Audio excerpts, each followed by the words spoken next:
കാട്ടാന ആക്രമണം തുടർക്കഥയാകുമ്പോഴും നാശനഷ്ടങ്ങൾക്കുള്ള നഷ്ടപരിഹാരം നൽകുന്നതിന് നടപടിയില്ല.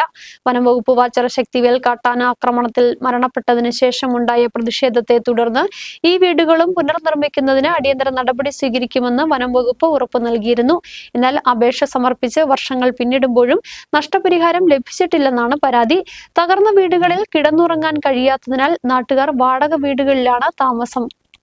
കാട്ടാനയാക്രമണം തുടർക്കഥയാകുമ്പോഴും നാശനഷ്ടങ്ങൾക്കുള്ള നഷ്ടപരിഹാരം നൽകുന്നതിന് നടപടിയില്ല. കാടും നാടും അടക്കി വാണിരുന്ന അരിക്കൊമ്പൻ ശാന്തമ്പാറ പഞ്ചായത്തിലെ ചൂണ്ടലിൽ തകർത്തത് നിരവധി വീടുകളാണ്. വനംവകുപ്പ് വാച്ചർ ശക്തിവേൽ കാട്ടാന ആക്രമണത്തിൽ മരണപ്പെട്ടതിനു ശേഷമുണ്ടായ പ്രതിഷേധത്തെ തുടർന്ന് ഈ വീടുകളും പുനർനിർമ്മിക്കുന്നതിന് അടിയന്തര നടപടി സ്വീകരിക്കുമെന്ന് വനംവകുപ്പ് ഉറപ്പു നൽകിയിരുന്നു. എന്നാൽ അപേക്ഷ സമർപ്പിച്ച് വർഷങ്ങൾ പിന്നിടുമ്പോഴും ₹1 പോലും നഷ്ടപരിഹാരം ലഭിച്ചിട്ടില്ല. തകർന്ന വീടുകളിൽ കിടന്നുറങ്ങാൻ കഴിയാത്തതിനാൽ നാട്ടുകാർ വാടക വീടുകളിലേക്ക് താമസം മാറി. പ്രതിഷേധം ശക്തമായതിനെ തുടർന്ന് വനംവകുപ്പ് ഇവിടെ വീടുകൾക്ക് ചുറ്റും സംരക്ഷണവേലി നിർമ്മിച്ചു. എന്നാൽ ഇത് ആർക്കു വേണ്ടിയെന്ന ചോദ്യം ബാക്കി. സംരക്ഷണവേലിയുണ്ടെങ്കിലും തകർന്ന വീടുകളിൽ കിടന്നുറങ്ങാൻ കഴിയില്ലെന്നും ഇവർ പറയുന്നു. നൂറുകണക്കിന് വീടുകളാണ് ശാന്തമ്പാറ, ചിന്നക്കനാൽ പഞ്ചായത്തുകളിലായി കാട്ടാന തകർത്തത്. ഇവർക്കാർക്കും ധനസഹായം നൽകിയിട്ടുമില്ല. സർക്കാർ പദ്ധതിയിൽ നിർമ്മിച്ച വീടുകളും ഇതിലുൾപ്പെടും. കിടപ്പാടം നഷ്ടമായ നിർധന തോട്ടം തൊഴിലാളികൾ വാടക വീടുകളിൽ